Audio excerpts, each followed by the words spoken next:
You're listening to the My Simplified Life podcast, and this is episode number 89.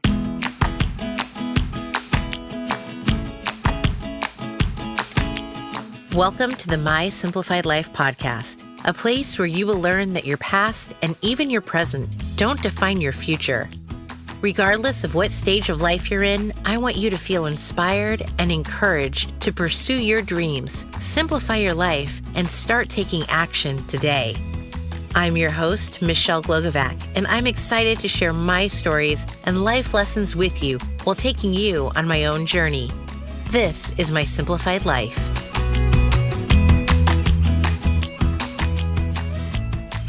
Hi all, welcome back to another episode. I'm your host, Michelle Glogovac. Today is all about positivity, and I'm so excited to have gotten the opportunity to talk to Editor-in-Chief at Women's Day, Meaghan B. Murphy. Meaghan's new book, Your Fully Charged Life, is all about how we can live a life of yay. Meaghan is an orange beacon of light and literally puts a smile on your face when you see her or talk to her. I've read her book, I follow her on the gram, and I was so excited when she said yes to coming on the show. Not only that, but she filmed a segment on Live with Ryan and Kelly just before we talked, which jazzes me even more. 2020 was tough for all of us, and even more so for some. As we're coming out of the year of lockdown, re-entering the world, I know there's anxiety and what-ifs floating around for many of us, myself included. Meaghan is a perfect source for reminding us on how we can focus more on the positives and how by being positive about even the smallest things in our days, they can carry over into the lives of others and create an entire world of happy. Hi, Meaghan. Hi. I am so excited to talk to you. And like I said before, honored that you went from Live with Kelly and Ryan to me. Oh, well, thank you, Michelle. You're making me a big deal in my own house. So I appreciate that. Well, I think once your daughter sees me clean bird poop, she's going to really be impressed. Well, my husband was impressed. He's like, really? She's going to be on live TV and then she's going to do an interview with you? Wow. Oh my gosh, I'm very humbled. No, I am. Thank you. Can you introduce yourself to everyone, please? Sure. I am Meaghan B. No period Murphy. I like to say that because sometimes people give me a period after my B, and really it's just the letter B. So legally, my middle name is the letter B. Because you know what, Michelle? I'm eccentric. I aspire to be eccentric. You are. And what's the story behind the B? We haven't even finished your intro, and I'm like, what else is there? Because I don't remember this in the book. You know, I never had a middle name growing up. Like, my parents never gave me a middle name, or my sister, but my brother had a middle name. And when I got married, I desperately wanted to take my husband's name because my maiden name had been Buchanan. And it was like one of those things where I was like, it's like Buchanan without the extra A-N, not Buchan. Like I'd always be correcting it and fixing it. And I just didn't have a huge attachment to it. And even my father at the time was like, yeah, Murphy's a better name. Like, go Meaghan Murphy. So I had no hesitation of taking my husband's name. But I had no middle name. So I took the letter B as my middle name because it just kind of felt like it was a nod to Buchanan. But it also was like, just could be whatever I wanted it to be. I like that. I dropped my middle name and took my maiden name as my middle name.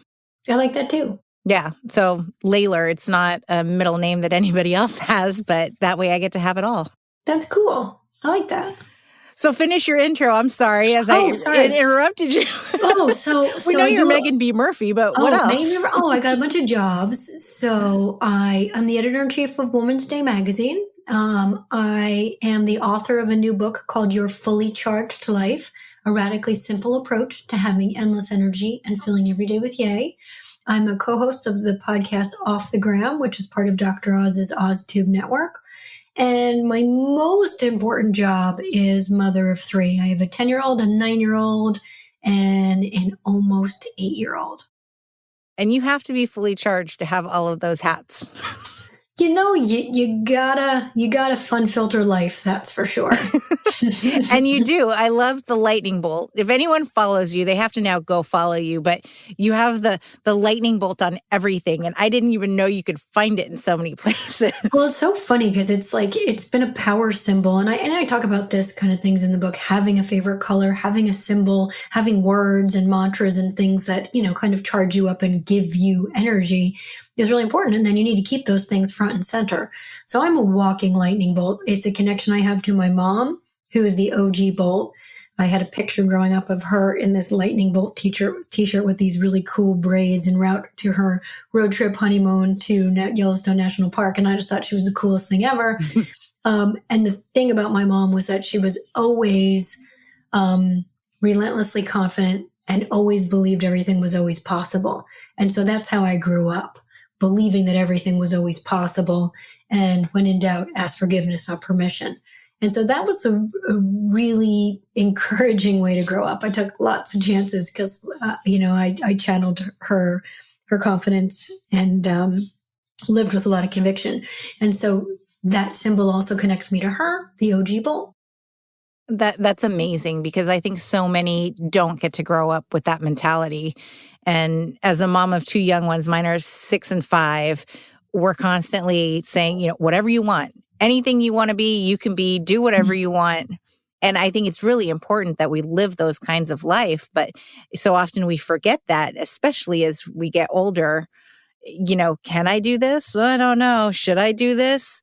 Well, they say one of the biggest predictors of success is ultimately having someone believe in you, and having someone believe in you in a big way when you're younger, is really profound. Yeah, absolutely. And we need to reinforce more of that, I think.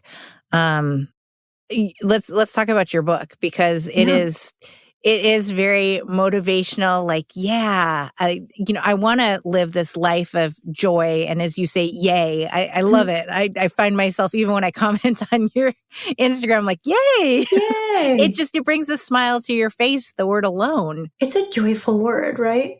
It is. Yeah, and here's the thing. I'm proud of the book. I worked really hard on it. I finished it in April during a lockdown while homeschooling 3 kids and crying in the shower most days. So I'm really proud of it. I worked really hard on it. There's so much good science. I've been a magazine editor for 25 years at places like Woman's Day, Good Housekeeping, Cosmo, Self. And so I've really just had great access to PhDs and researchers and science and studies, and gotten to write really great articles and edit really great articles and learn so much in the process. And so my skill set is being able to take that science and turn it into news you might actually want to use.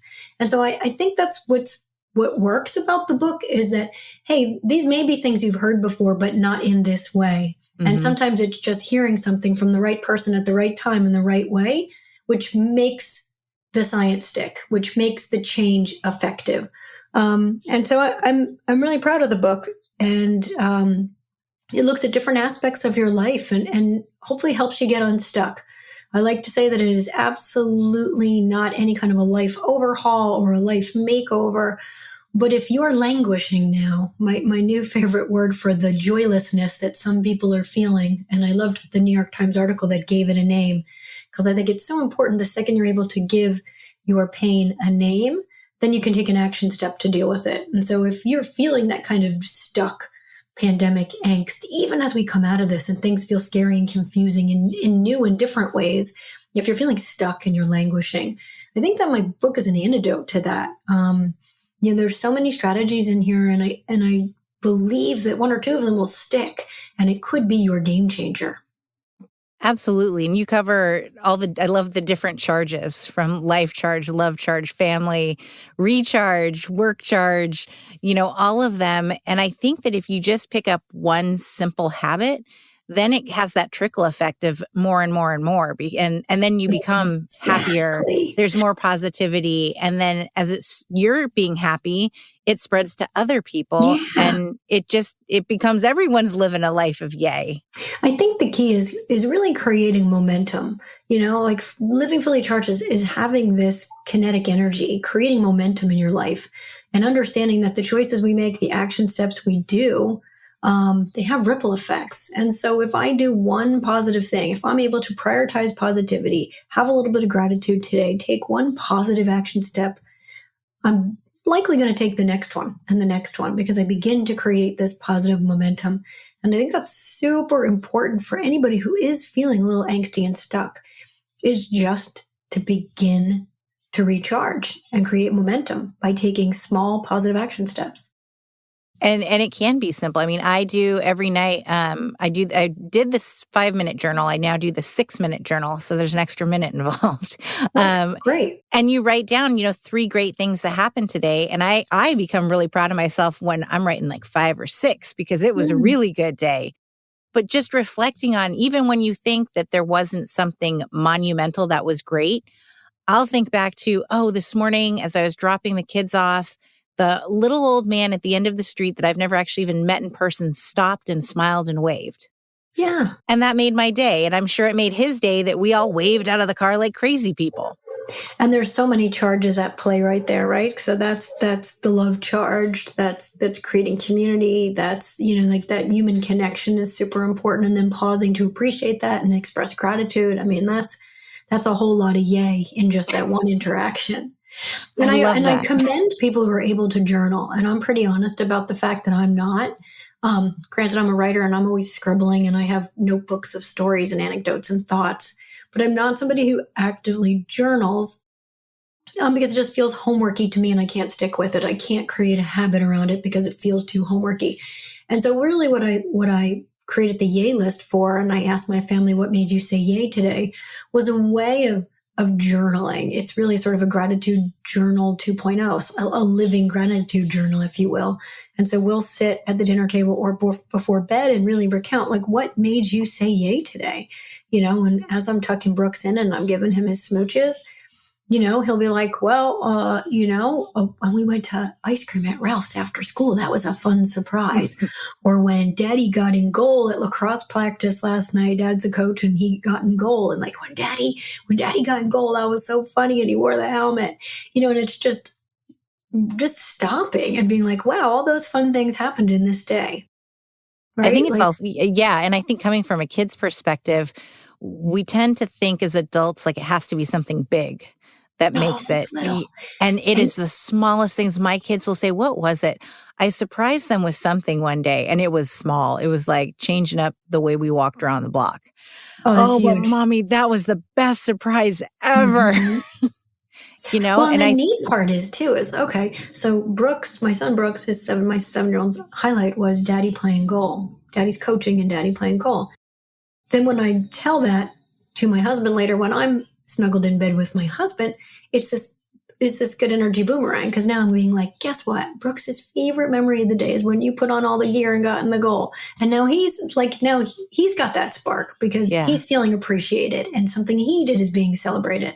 So it's just like, it doesn't mean bad things didn't happen during the course of the day, but focusing on those good things makes the bad stuff easier to deal with. Yes. There's a part of the book that I love where you said you were at the train station and this woman is wearing this bright colored coat and you went up to her to talk to her about it. Oh my God, I chased her. The woman in orange. I even have a picture. I took a picture of the back of her because she was just this oasis of orange and I just appreciated the passion. She had this furry orange coat on, orange jeans, orange Uggs, which I didn't even know you could get orange Uggs, like an orange knit hat with a pom-pom. I mean, she was just like this gorgeous oasis of orange. And I chased her, I'm getting out of Penn Station or Port Authority, whatever, mass transit ickiness. And I was like, oh my God, I need to know her. I need to meet her. And I chased her down and I'm like, my favorite color is orange. And I just need to tell you how awesome you look. And I'm like, aren't you glad I just came to say hi? Because I also love a good pun. That's our favorite knock joke around here. It's such a good one. And she was beaming from ear to ear to be recognized, to be complimented, and then to also share this connection of a fellow orange lover. I'm like, my front door is orange. My couch is orange. Oh, I love orange. And I just think you just look, so zesty, wonderful, blah, blah, blah. And it was really cool. And it wasn't somebody she was probably, a woman in her 60s. We had no reason to connect other than we bonded over this love of orange. And it was really fun. It's just those little moments of interaction that can take on meaning and can have the power to charge not just you, but the other person. And I think it's so important that we speak out and compliment other people. Mm-hmm. I've been teaching my daughter this because, at 5, she's very intrigued by nails and dresses. And she'll go, "Oh, look at her nails, Mommy." And I go, "Why don't you Mm-hmm. tell her you like her Yeah. nails." And when she gets a response back of like, "Oh, and I like your dress," she's like, "That's the best ever." Yeah. you I know? say that to people, like, sprinkle compliments like confetti, as long as they're sincere, they're generally always well received. And it can just be it's just like a kind conversation starter. Like I'm the first person to be like, "Whoa, you got braid skills," or "You can work a beach waver." Because I always have hair envy because I have no personal hair skills. Um, Same. but it's always like it's a nice way to connect with someone who doesn't want to be told something that you genuinely, think is pretty awesome. Yeah, especially when you don't owe anybody anything. You don't Yeah. have to say, "Hey, you look fabulous," or, "that outfit's on point," or whatever it is. You don't have to. And yet to be on the receiving end of that, that can be a day changer. It can be a life changer. Yeah. I think it's really powerful. I mean, people need people. People need to connect. And sometimes that's just a way of sparking that connection. I talk about that in the Love Charge chapter of the book. It's not just about your spouse or your kids or your mother-in-law. It's about those so-called weak ties and the power of all of those interactions with your neighbor, with the garbage person, Mhm. with the cashier. How you treat one person is how you should treat all people. And those connections and those interactions really do matter. Absolutely. We know our garbage man's names. We know the recycle man. Oh We yeah, no, know I have all them of in my them. phone. I can text.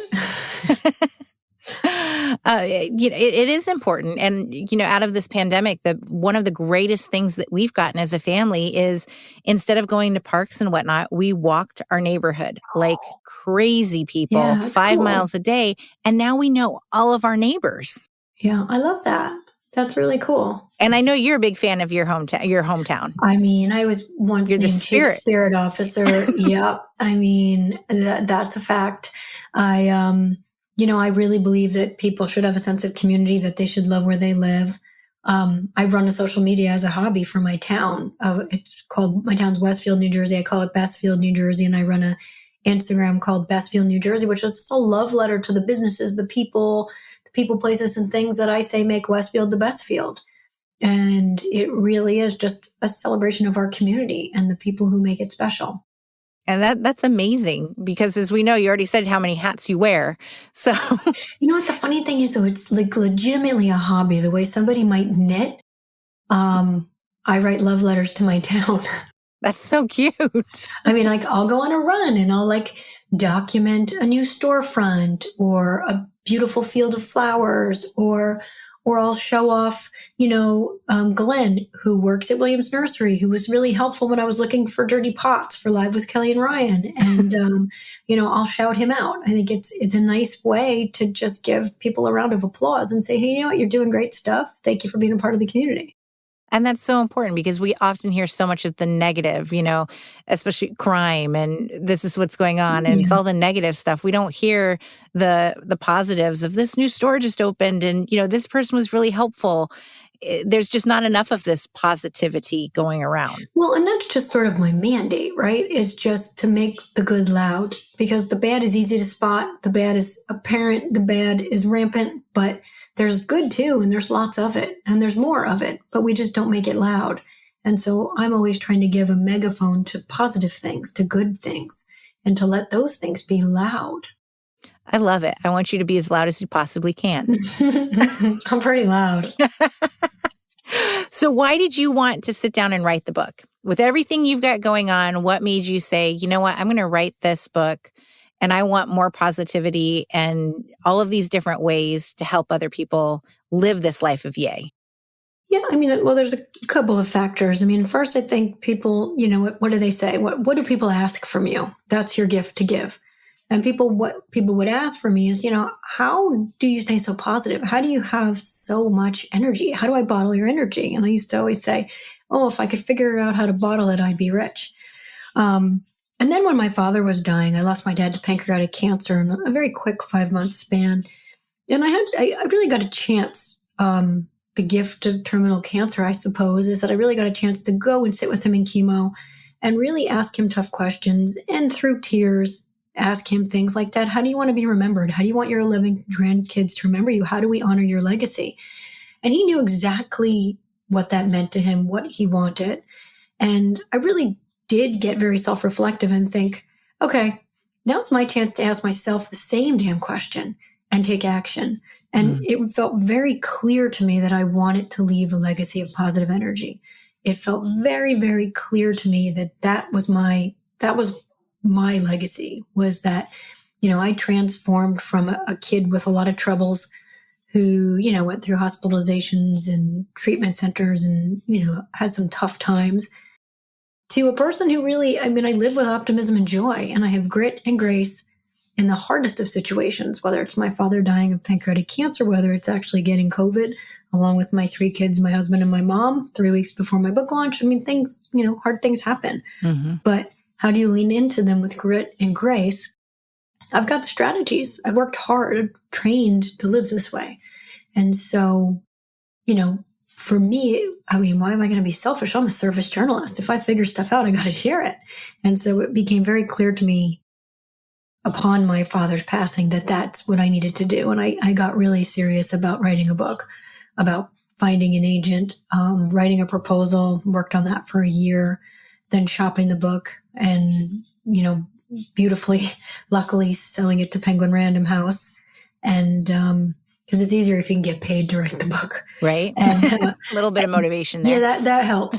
And then, ultimately releasing it was, it's dedicated to my father. I'm really proud of that. And now there'll probably be 5 more, but, I peeled the Band-Aid off. I got my first book out.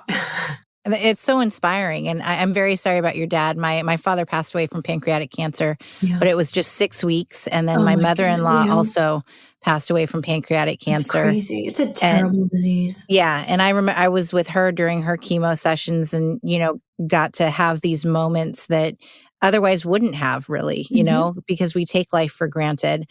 And I've actually done an episode where I talk about how funerals are some of my favorite times because that's when you actually get to learn about the person and to hear stories that you never heard before.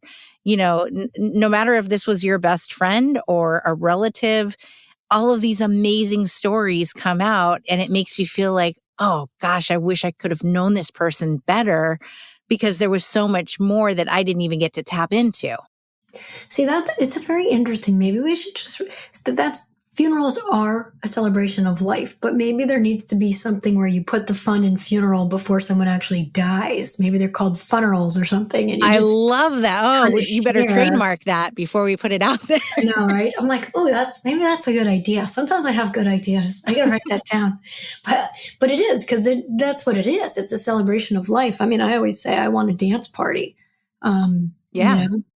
I don't want people I want people fist pumping Jersey Shore style. I want people to cry and miss me, but hey, have some fun. Yeah. Fun through tears. I'm good with that. Yeah. And it's, I think so many are, funerals are so sad and this and that, but there is this part of them that's a true blessing, but I wish we could do it before the person passed away. Yeah. And I think it's once you've kind of experienced a bunch of loss, you kind of start to get that. I work really hard on actively connecting and celebrating the people I love and the people I'm lucky to still have here. Yeah. So much. Now we're getting heavy, right? Yeah. But that's the thing, right? Joy and pain, joy and pain, joy and pain. And the connection, I think it's beautiful that you and I started off with such positivity and are now be able to, talk about our fathers passing away and the beauty that we can actually see in others, whether they're here or not. Yeah. It's funny. I had a medium. I think she's Marianne, the medium. She's very famous, but she reached out to me on Instagram after my Live with Kelly and Ryan segment. And she's like, you're surrounded by sunshine and light. And I was like, they're my angels. And she's like, I know. And I was like, it just felt so good to hear this medium say this because I feel that. I feel like I'm lit. from the inside out, because I'm just surrounded by an appreciation for the love that I've had that may be lost, but it still surrounds me.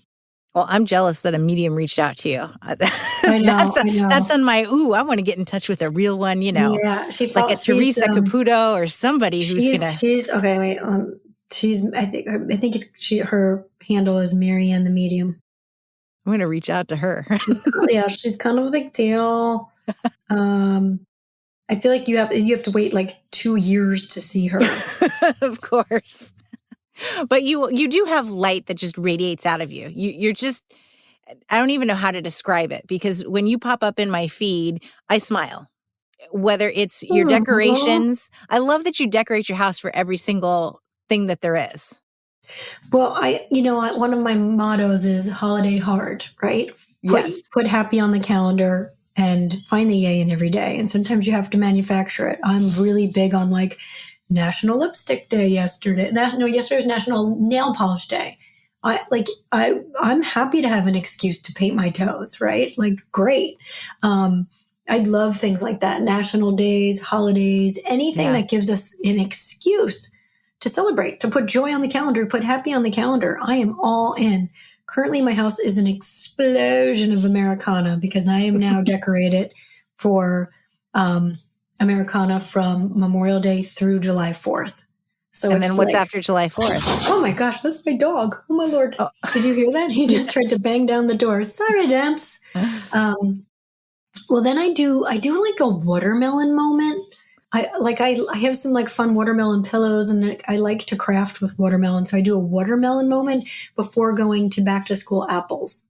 I love it. My husband would kill me. He already thinks we have too many pillows just on the bed. If I was like, I'm going to get throw pillows for all kinds of holidays throughout the year, he would probably divorce me. My pillow situation is aggressive, but I do try to just change out the covers. So that's easier. A good idea. If you wind up splurging for sometimes like the more expensive pillow that has the pillow covering, more like a Pottery Barn style pillow, then they're easier to store and switch out. Because that's you're not a great tip. Dealing with the stuffing. Yeah, I learned that the hard way. Although that doesn't mean if I see, a $3 or $5 pillow in the Target dollar bin, I'm not going to pick it up, because I am. But I try to control myself with just switching out the covers versus the pillows. I also have really cool pencil garland that I'm very excited about for September. It's going to be in Women's Day. Found this artist on Etsy. Obsessed. Pencils. Like pencil garland. It's so cute. Oh, that's fun. I might have to get that for back to school. Oh, you're going to need it. Everyone's going to need it. It's so good. That's too funny. What would you tell someone who says you're too positive, or how am I ever going to get to this level of positivity? Like, it's just, ugh. Yeah, people hate me. I can be polarizing, apparently. People can suck. So. Yeah, well, and here's the thing, like, I actually don't care. I feel like hate's a pretty easy default emotion. It's easy to hate what you don't understand. It's easy to hate what you're not. So I think I can be misunderstood, right? There's nothing toxically positive about me. I absolutely see what sucks. I don't wear rose-colored glasses. I don't just look on the bright side. I look on all the sides. I just did a post on toxic positivity because I don't even use a phrase like good vibes only. I believe those platitudes are stressful because you know what? Good vibes mostly. Mm-hmm. But wow, some days stink. No bad days, some bad days. But guess what? You might not be able to change the badness of the day, but you certainly can change your reaction to it. And you can definitely deal with it differently. And you can definitely make it easier. And that's really what I'm all about, getting through hard times with grit and grace and my fully charged toolkit of strategies. And frankly, hate, and eventually you'll ask if I'm hiring, I swear. But I just think it's easier to live this way. Yeah, it is. Because I've lived on the other side, right? I've been angsty and miserable and, and a hot mess and really, really angry. And that got tiring. I feel unflappable in most situations because I always know there's an action step forward. I love it. I love you, Meaghan. Oh, shucks. Thanks. Can you share with everyone where they can find you besides Women's Day, of course? Yeah, so I'm super busy on Instagram. I really enjoy Instagram. I actually enjoy social media. I think I have such a really strong community on my Instagram at Meaghan Meaghanb Murphy. I also do something called the Yay List on Instagram, which is just a good vibe community that I share good news and fun things that make me smile. It's just all good energy. And then my podcast is Off the Ground Podcast, and you'll see me on shows like Live with Kelly and Ryan or The Today Show, and you might be like, I recognize that scratchy voice. Oh, that's Meaghan Murphy. But yeah, like I'm busy. I'm doing all the things. I love it. You're everywhere, and I'm happy that you're everywhere because you make me happy. Oh, thank you. Thank you. Yay! One last yay! Yay! Yay! Yay, friends. I smiled throughout this entire interview, and I really hope you did as well. I know life isn't always rainbows and butterflies, but we sure as heck can try to make it that way. Take some time today to reflect on what made you say, yay. Was it that everyone got out of the door on time? Your coffee was pure perfection? Your neighbor waved hello? You finished your to-do list, or your kids did their chores without asking? Maybe it was a beautiful butterfly who stopped by to visit for a second, or you landed a podcast interview. Whatever it is, reflect on it and be grateful. Allow yourself to smile and remember the moment. Share that moment with your family and see how it trickles. It's time to live our fully charged lives, and it begins with one simple moment of yay. Until next week, stay safe, stay healthy, stay positive, and find your yay.